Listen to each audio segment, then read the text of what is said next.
Praise the lord అండి. దేవుని నామంలో అందరికీ శుభాలు కలగాలని దేవుని నామంలో కోరి ప్రార్థిస్తున్నాను. ఈరోజు మనం ఒక మంచి మాట చెప్పుకుందాం దేవుని గురించి. నమ్మకం అనే విషయం, మామూలుగా విశ్వాసం అన్నా నమ్మకం అన్నా ఒకటే కదా. మనం ఎప్పుడు అంటే నమ్మకం అన్నా విశ్వాసం అన్నా ఒకటే మీనింగ్ వస్తుంది. అయితే నమ్మకం విశ్వాసము గురించి మనం అంతకుముందు మాట్లాడుకున్నాం. ఇప్పుడైతే నమ్మకం అంటే ఏంటంటే మనం ఎలా నమ్మకం కలిగి ఉండాలి, ఏ విషయం మీద నమ్మకం కలిగి ఉండాలి అంటే దేవుని యొక్క విషయాల్లో మనం నమ్మకం కలిగి ఉండాలి. దేవుని మీద మనం నమ్మకం కలిగి ఉన్నప్పుడు సామెతలు 28:20 ఉంటుంది ఏంటంటే నమ్మకమైన వానికి దీవెనలు మెండుగా కలుగును. నమ్మకమైన వానికి అంటే దీవెనలు మెండుగా కలుగుతాయంట. నమ్మకం అంటే విశ్వాసంతో కూడినటువంటి జీవితం. నమ్ముతాం మనం దేవుణ్ణి నమ్మినప్పుడు ఆయన మనం అడిగినవన్నీ తప్పకుండా మనకి ఇస్తారని మనం నమ్మకంగా ఉంటాం. విశ్వాసంతో ప్రార్థన చేస్తాం, దేవుడు తప్పకుండా ఇస్తారు. మనకి ఇవ్వని అంటూ ఏముండవు, ఆయన అడిగితే అన్నీ ఇస్తారు. అడగవలసిన రీతిలో మనం అడగాలి. అడిగేటప్పుడు ఎలా అడగాలి, మనం పొందుకోవాలంటే ఏ రీతిగా ఆయన మనం వేడుకోవాలి, ఎలాగ అడగాలని కూడా మనం తెలుసుకోవాలి. మరి నమ్మకం గురించి మనం చెప్పుకుంటున్నప్పుడు నమ్మకం ఎలా ఉండాలంటే బలంగా ఉండాలి, స్థిరంగా ఉండాలి, గట్టిగా ఉండాలి అంటారు కదా. ఈ కొండను వెళ్ళి ఈ పర్వతం వెళ్ళి కొండ వెళ్ళి నదిలో పడమంటే పడుతుందంట ఆయన మాటకి.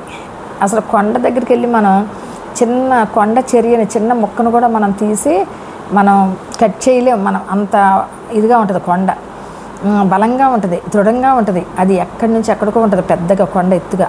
అంత కొండ వెళ్ళి నీడల్లో పడమంటే పడింది అంటే దేవుని యొక్క వాక్కు ఎంత బలమైనటువంటి వాక్కో మనం తెలుసుకోవాలి. ఆయన నామంలో ఎంత శక్తి ఉందో మనం తెలుసుకోవాలండి.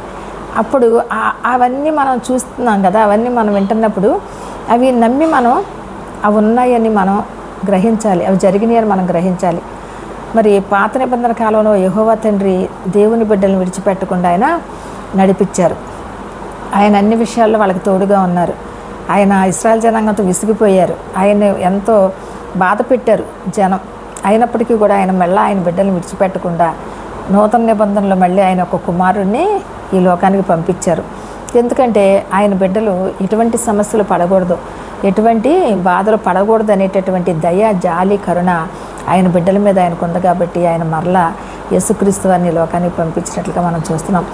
నమ్మకం మనం చూడలేదు, యేసుక్రీస్తు వారు వచ్చారు అన్నది మనం చూడలే, కానీ మనం నమ్ముతాం. ఎందుకంటే ఆ నమ్మకం బలంగా దృఢంగా మనం నమ్ముతున్నాం. ఆయన వచ్చారు, ఈ లోకంలో ఎన్నో మహత్కార్యాలు, అద్భుత కార్యాలు, ఆశ్చర్యకార్యాలు చేస్తూ వెళ్ళారని.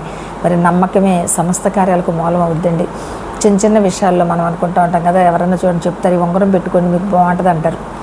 కొంచెం న్యూమరాలజీ అని ఆస్ట్రాలజీ అని ఎవరన్నా నమ్మేవాళ్ళు ఉంటే అవి విశ్వాసంతో ఏం చేస్తారంటే ఆ రింగు పెట్టుకుంటే బాగుంటుంది కదా అని ఆ రింగు కొనుక్కొని చేయించుకొని చేతికి పెట్టుకుంటారు.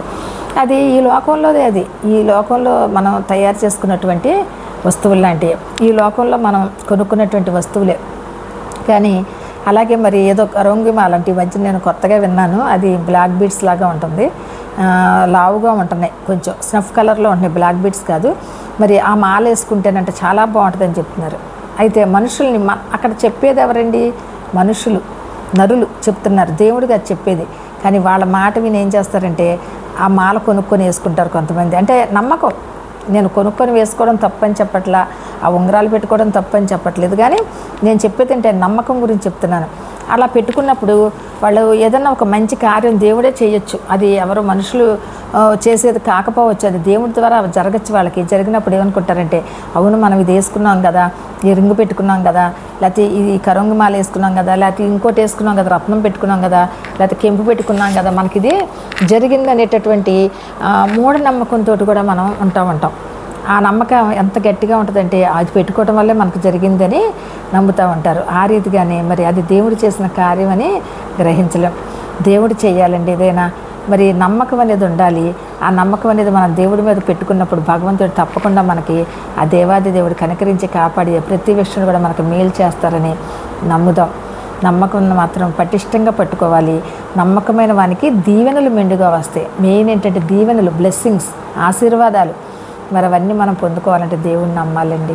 దేవుణ్ణి నమ్మి ప్రతి ఒక్కళ్ళు కూడా ఆయన రాజ్యానికి వారసులు అవ్వాలని, అన్యురాలనే నేను దేవుణ్ణి నమ్మి మరి ప్రభు యొక్క కృపను ఎలా పొందుకున్నాను అలా మీరు అందరూ కూడా పొందుకోవాలని ఈ వాక్యం నేను చెప్పడం జరుగుతుంది.